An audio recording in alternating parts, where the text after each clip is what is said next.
welcome to Cosplay Stitch and Seam. I'm Pannon. I'm Vfire. And I'm David. Oh yeah. Oh yeah. Well, how you guys doing? First of all. It's going, period. Like, that's it. It's going. Fair. Well, to our listeners at home, if you want to tell us how you're doing, how things are going for you, you can do that a number of ways. The first one is our email, which is cosplaystitchandseam@gmail.com, or you can go to the website, cosplaystitchandseam.com, and fill out the contact form, or go to our Discord and join our fantastic community of people who want to see what you're working on. We got work in progress Wednesdays, we got finished Fridays, and you don't have to be stuck to the day of the week. You just share what you share.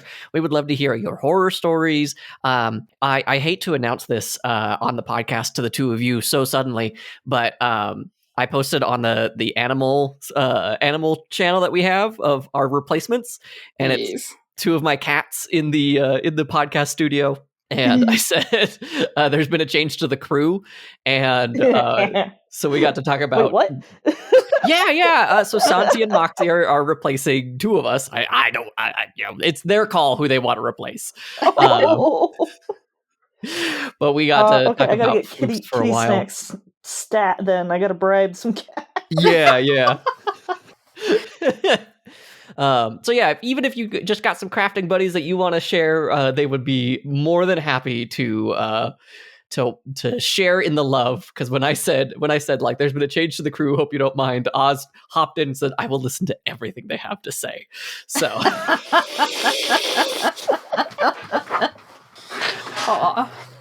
speaking of, shout out to Oz, because we got to see them over last weekend at the Valentine's Ball with little Torgal. Oh, if you haven't met Torgal before, he's a little tiny Shiba. So he's cute, sweet baby angel. Bestest child. Cutest little guy. Oh my gosh, yeah. Can't handle it. Very good. So while you're on the internet, if you want to help out the show and you are done looking at cat pictures online, you can always share the podcast with a friend. That's the easiest, that's the cheapest, that's the fastest way. You can also leave us a review wherever your podcasting app allows you. Spotify allows you to do like episode comments. We've been seeing a few of those. I'll give a shout out at the end of the episode to one of those. Keep that up. And of course, we do have a Patreon, patreon.com/cosplay stitch. For $3 a month, you can get a shout out on the show every single episode. And for $5 a month, you can join our Cosplay Chronicles. Never get tired of that. It's so good. So we play D&D. It's all cosplay themed. We're doing a training montage right now, and I'm so excited to see like what comes out of that. How everyone gets cooler and tougher and gets bigger power ups and goes Super Saiyan and whatnot. So if you want to support the show, yeah, more muscles. If you want to support the show, that's where you can go and do it. Nice. By the way, David, I don't know if you know this, but did you know that Stitcher got bought by Pandora? I knew that Stitcher was bought out. I didn't know that it was by Pandora. Oh my gosh. Yeah, wow. I was talking with one of my podcasting students and was like showing them Libsyn and our website, and I was like, and here's, it's like I put all these links here, like this links to Stitcher, and I clicked on it and it took me to Pandora, and I was like, what? That hurts my brain. It's like, do you just randomly get an episode of some other podcast? Oh boy, that's fun. That is fun. Well, David, do you want to intro our topic this week? I would love to. A few episodes back, I talked about lovingly the anime called Look Back, and I pitched it to you guys as being a theme for an episode. We're not normally like a watch back or watch along kind of podcast, but I thought the themes that it was sharing was something that I thought would be valuable and something that we could definitely all relate to. And you guys were like, I don't know, you have bad taste in movies, and I get it. I know. Wow. I know. You guys... obviously, you don't like Arcane, so... Oh, it hurts because it's true. I love you. So you guys were like, I had to twist your arms, and I had to throw some blackmail out there, and you guys decided to watch it, and it was very, very, it was very rewarding for me as I was sitting in my car with my cats, waiting to go back into the house, and yeah, so that is what we're talking about today. It is Look Back by Tatsuki. I never know when the U is silent. Is it Tatsuki Fujimoto? Tatsuki Fujimoto, who is most commonly well known for creating Chainsaw Man, which is I did not know that. Yeah, it's so diametrically opposed. Honestly, like see, I wondered because of the shark kick, but we'll get we'll get to it. Directed by Kiyotaka Oshiyama, and it's an hour-long runtime, and it is 100% beautiful. But do we want to go like kind of through the plot real quick? How do we want to do this? Oh man. See, I don't know. When you said it was so rewarding for us to watch this, I was wondering if it's because once you experience something emotionally devastating, the most satisfying thing is to go emotionally devastate your friends with it. And so that's what we're going to do to you all listening at home. It's a great movie, but it is... Pause now, go watch it, and come back. We'll wait for you. Yeah. Welcome back. If you need a place to watch it that's not Bezos friendly, let me know. I can provide spaces. Yes, good. That's where I watched it. Yeah. Oh, actually, we should do like if you do want to wait, we should do like a watch along on our Discord. Ooh. I'll do all the details. Keep an eye on the Discord when this episode goes live, and we can do a watch along for it, and then we can cute and fun. Yeah, and just whoever comes can come, and like I just want to watch it more often because this movie was so good. It's just like an hour of your time, but it's well worth it to experience, I think. Agreed. I think like the plot is pretty simplistic. You have this one girl who draws comics for her elementary school's newspaper, and her teacher tells her that they're going to start accepting drawings from another student who stays at home and doesn't really come to class, but wants to contribute her artwork, and the complicated feelings that go along with then comparing yourself to others and all that stuff. So cute. Yeah. And how you can, have rivals and friendships and all the complicated feelings in between that go along with that. Yeah. I really loved the healthy rivalry friendship. Like it comes off as like, oh no, this is going to be a bad jealousy kind of thing. Mm-hmm. But then you see that growth in the character, and it's so good. So good. It is for a while. Not healthy. Yes. But seeing them both like grow as people is really cool. I'm gonna throw in the like here's our spoiler tag. We're about 10 minutes in. Let's talk about it really openly. I'll go through more or less like what happens. So like Pannon said, we have our main character who is Fujino, and it starts out with this fantastic like childish manga of the world blowing up. Oh, the animation is so good. And everyone was like, oh my gosh, you draw the best mangas. This is so good. It's a class paper. And the teacher pulls her aside and says, hey, there's this other student, Kiyomoto, who would like to add that. Can you cut your mangas in half by 4 panels? And Fujino is like, it's really hard to do. So like, I don't know if they can do it. And when Fujino sees Kiyomoto's art, gets so mad because it is these perfect still lifes. Mm-hmm. And then decides to like start throwing herself into art to get better at art. And it becomes an unhealthy thing. She starts pushing her friends away. She starts isolating herself just to try and get to Kiyomoto's style and quality of art. The school year... First of all, good on her for not tearing down the other kids so much and just throwing herself into something. But also, like, mental health, please. Yeah. It reminded me of you, Pannon, when you talk about how like you were drawing stuff and you showed your dad a book of some of your art. Oh my gosh. And Yeah. your dad was like, "You're not very good at drawing hands." And you were like, "Screw you, Dad," and drew a bunch of hands. Yeah. At least you remember that story, but yeah. I love that story because I relate to that so much. Of like, screw you, I'm going to do this harder and even better and show you wrong. But Fujino does not handle it well, and she, again, pushes everyone away. And at one point, she is continuing to improve her art, and you see the art get better and better. And one day, she's just like, you know what? I'm done. I can't keep competing with this Kiyomoto character because Kiyomoto has nothing but time. So I'm going to give up. I'm going to focus on my studies. They're in like 6th grade. And it's just not worth it for me.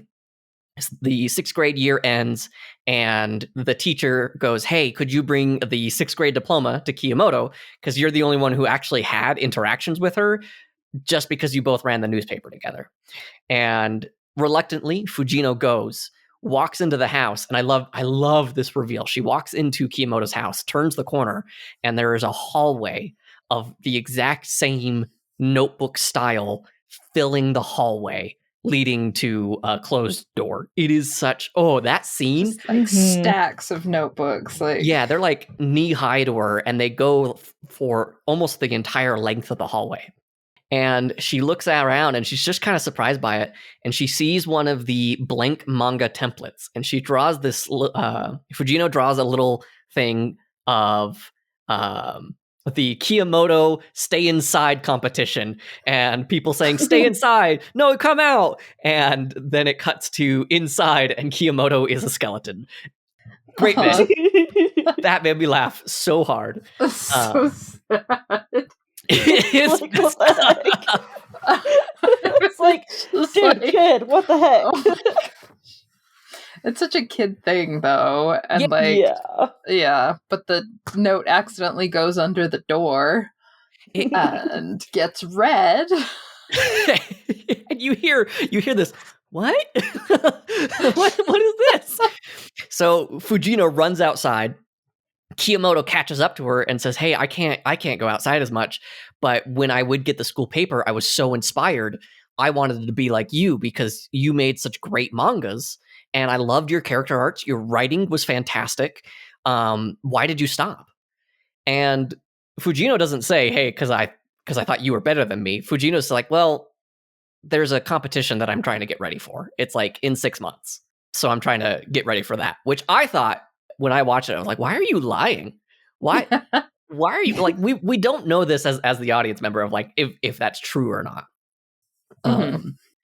And Kiyomoto is basically like, "That's so cool. The only reason I started drawing was because of you. Like, I'm so sick all the time, and I don't feel like I can do a lot. So I'm just like, I was really heartbroken when you stopped drawing." And they start hanging out together. They start sharing their art together, and they get like, even in Fujino's room, they get a little table just for Kiyomoto to come over and they can draw stuff and they can work on stuff together.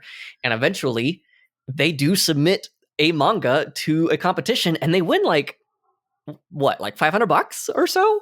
It was like 1,000,000 yen, which is like something like $10,000 for like 16-year-olds. Yeah. It was a good sized prize. They are kind of like going through high school together. Kiyomoto is still a little bit more isolated than not, but they're hanging out more frequently. We see their lives continue, and they continue to make manga together.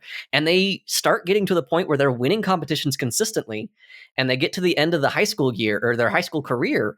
And was it Shonen? Was like, "Hey, yeah, Shonen Jump, we would love to have you as a regular occurrence because we think you've got what it takes to make a manga." And they're elated. They're so excited.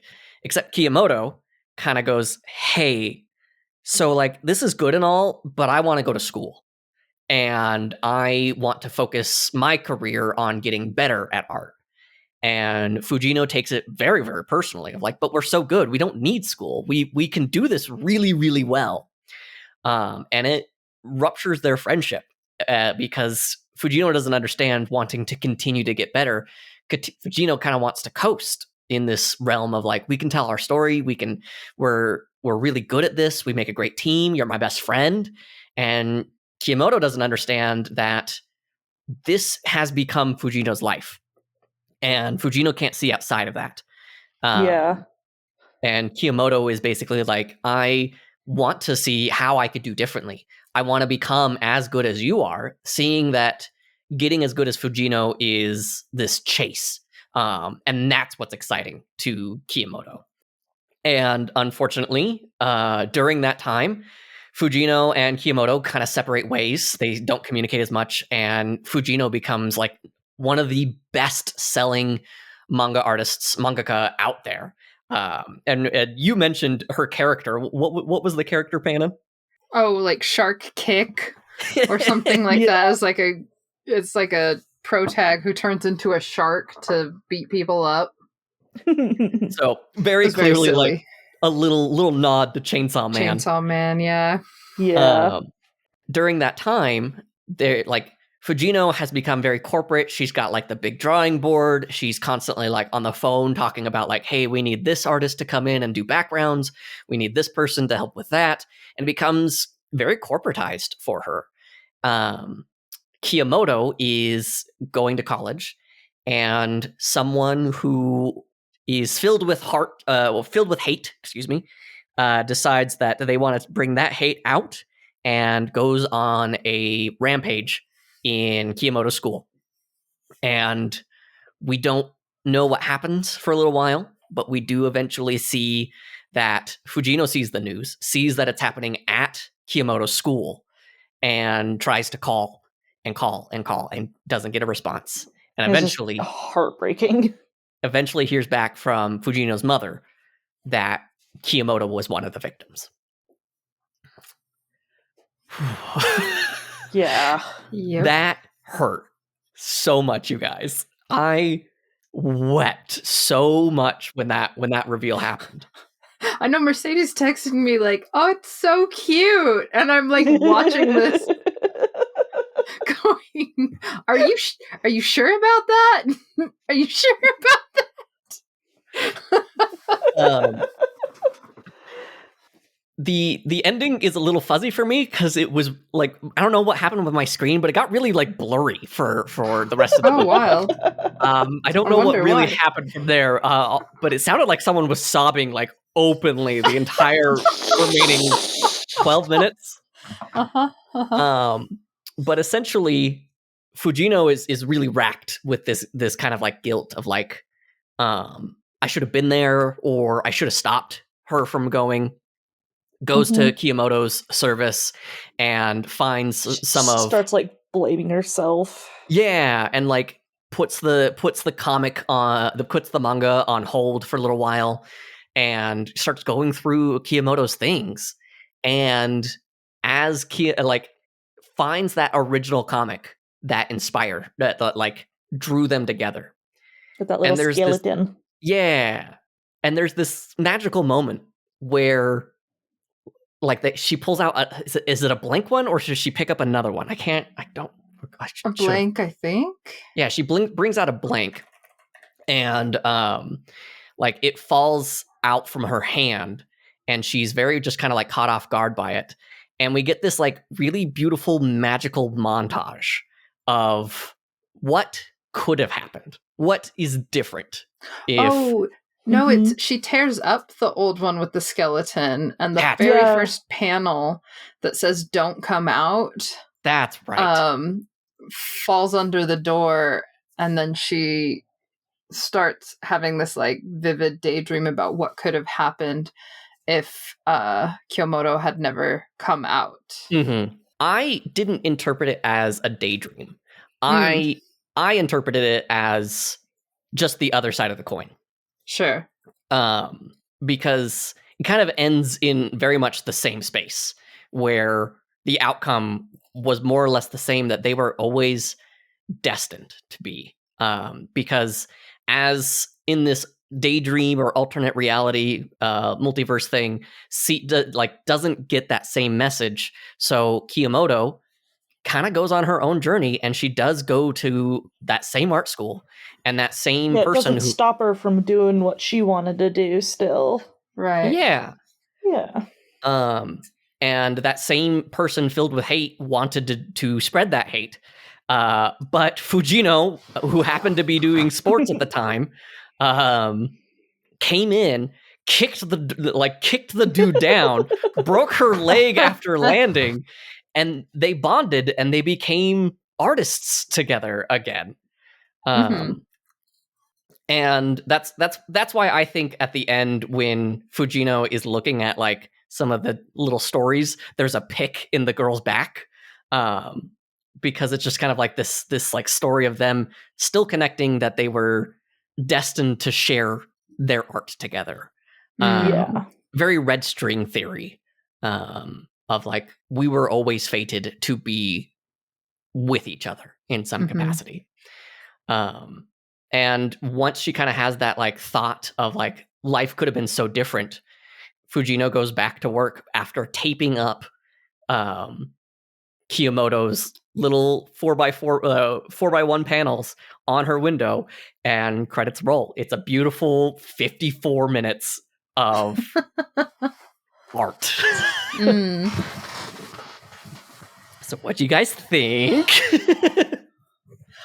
Wow. Like, it definitely, I don't know, captures that spirit of like rivalry and how it can take you to unhealthy directions. But also, like, when you find someone who has that same level of like passion toward a creative project that you do, like how it showed like so many cute montages of them working together, and they just feel like joyful in a way that like reminds me so much of like having like cosplay cram parties where like you're, you know, buried under this deadline of trying to get things done and you're stressed, but like you're around such fun people and you're sharing this hobby that like just brings you joy, and sharing this creative space together in a way that like, I don't know, it just brings up such good memories. So I loved that. I thought it captured that feeling really well. I also thought it was interesting too when you were talking about how when Fujino, sorry, when her manga got serialized and she was popular and she was on the phone with like editors and stuff a lot, and like the thing she was always complaining about was like the background, and like no one could do backgrounds where she felt like they understood what she was trying to convey, and you could tell she was trying to recapture that feeling that they had when they were together. And I just thought that was really like a good detail of how much they were missing each other. It was a very good touch of like, this is who she really actually wants right now. Right, yeah. And just how they really understood each other's art. Sure. And I love that idea of like, also like, you never know who your art is meaningful to, where like if she hadn't run that diploma over, if she hadn't seen Kiyomoto that day, she would never have known like that this person she saw as a rival like saw her as this person on a pedestal that like just absolutely loved her and like gave her this like glimpse of the outside world in a way she wasn't able to experience for herself. So I thought that was beautiful. And I also like, so one of the other things is like Fujino is really good at story and character drawings, and like she doesn't start out great, but she gets better and better as the story goes. And Kiyomoto is good at backgrounds, primarily does backgrounds and still lifes, like you were saying. And it's like they share a passion for art, but even then their art is not necessarily something you can easily compare. And but they still do, right? Yeah. Like it's hard not to still compare and feel like so and so's better, or you know, this person's better at that. And I could definitely relate to like the tragedy in that, where instead of like, that's in the end is kind of what breaks them apart, is like they both have different goals, they have different ideas, and they can't just always share that same creative space and be happy.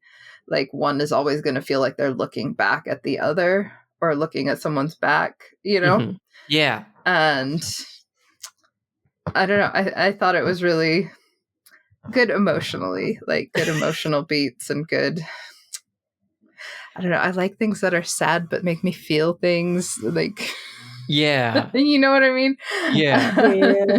When I finished this, I sat on the couch for like another 10 minutes after it was over, just crying and just like processing my thoughts. Yeah, for real. What about you, Mercedes? What do you think of the overall? Yeah.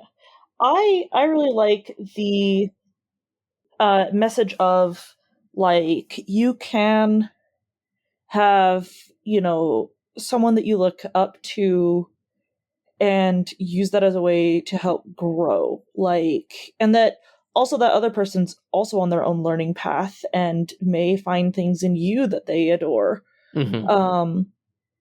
And so like no one's on essentially like a higher pedestal. We're all kind of on the same level, but with different skill sets and whatnot, and you can use each other to get better at things rather than tearing each other down.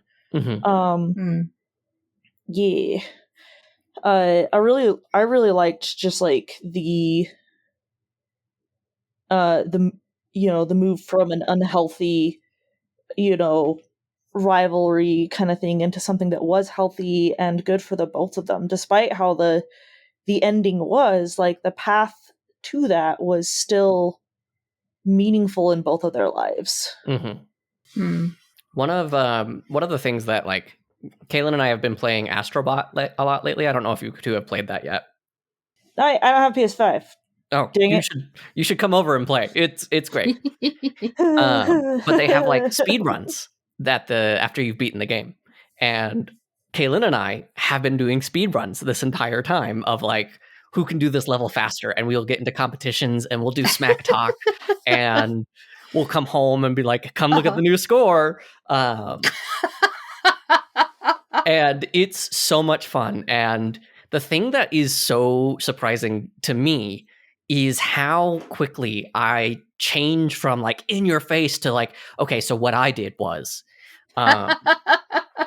because like I want to see my friend win. I want to see Kaylin kick my butt, but I also want to be winning, and I want it to feel good, right? I want it to feel like there was a challenge, and I know that there's a challenge. Kaylin is currently winning at this time of recording, but you know I'm trying to sell a house. Give me a break. And like I love that motivation of like I want to be as good as you, but I want to make sure that you get lifted up as well. And I also really love the ending of this was always destined to be. That's why I think it's more of an alternative story, because I don't know if I believe in fate or if I believe in destiny, but there's some cosmic entity, something pushing us around, because the number of people in my life who I bounced off of or I would have never met, and circumstances had to line up beautifully for these things to happen. I don't know if I've ever mentioned this, but Kaylin and I met in first grade. Wow. And we have no recollection of each other in that time.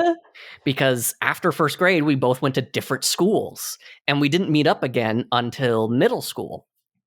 And we had no idea who the other person was at that point in time. It had been, 6 years since we knew each other. And slowly we became friends again. And it wasn't until we were dating that it was like, oh, wait, you went to this school? I went to that school. Holy crap. And kind of the same thing with Quinn of like, I would have never met Quinn if these things did not happen. So I feel like the ending is just that same, no matter what, you are destined to be with the people that you are destined. Again, destined feels like a very heavy word here, Sure. but they're always there to share your joy. Someone's there to be that person. Nice. I like that.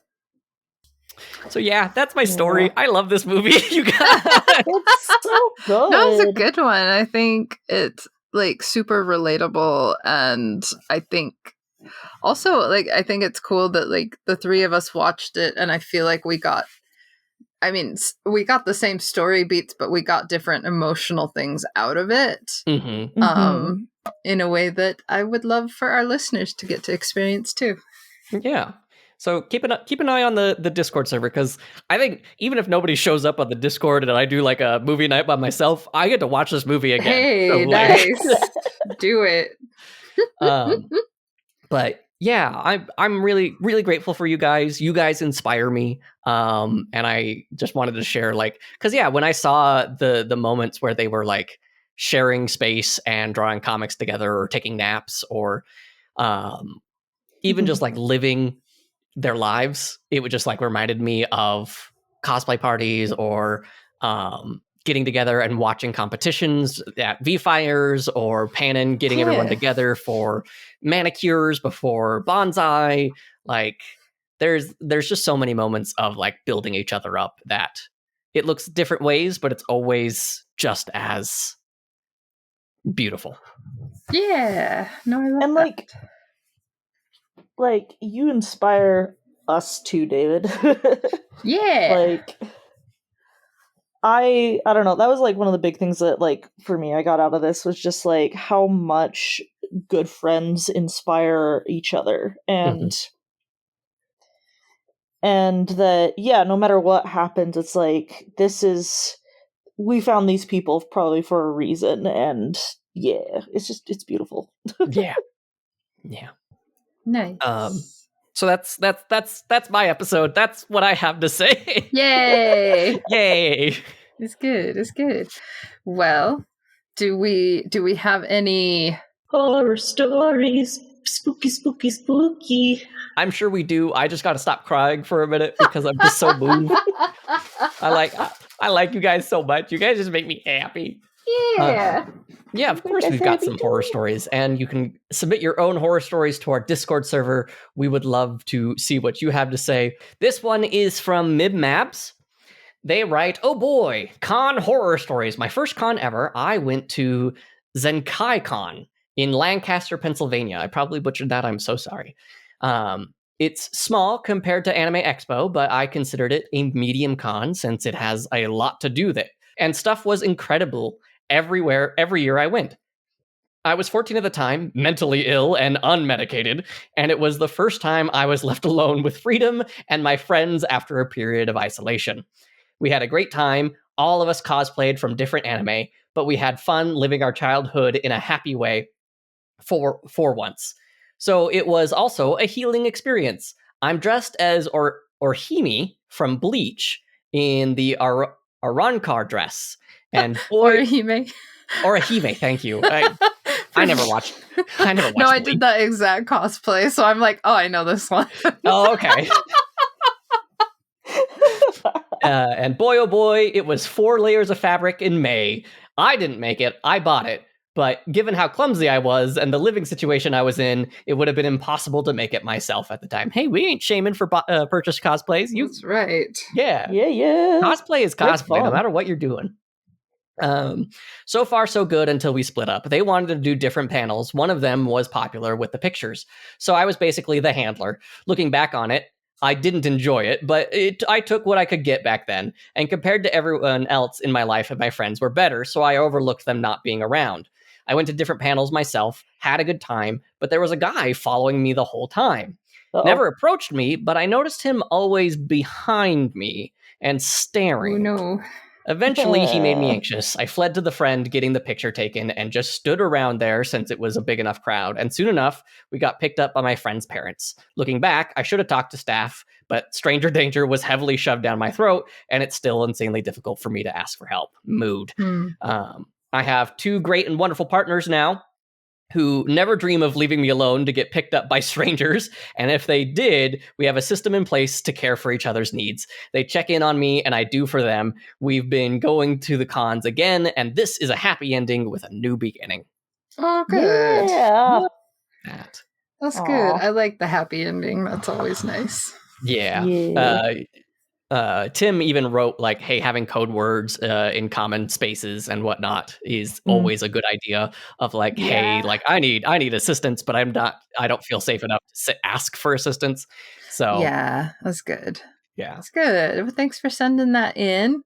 If y'all at home would like to do the same, there's a number of ways you can reach out to us. The first is our email, which is cosplaystitchandseam@gmail.com, or you can go to the website and fill out the contact form at cosplaystitchandseam.com, or go to our Discord server. It's a link on our website.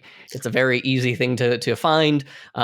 We would love to have you there. Our community is always wanting you there. We love having you. If you want to support the show and you are in a place to do so, we would greatly appreciate it. We do share the podcast with a friend, leave a review.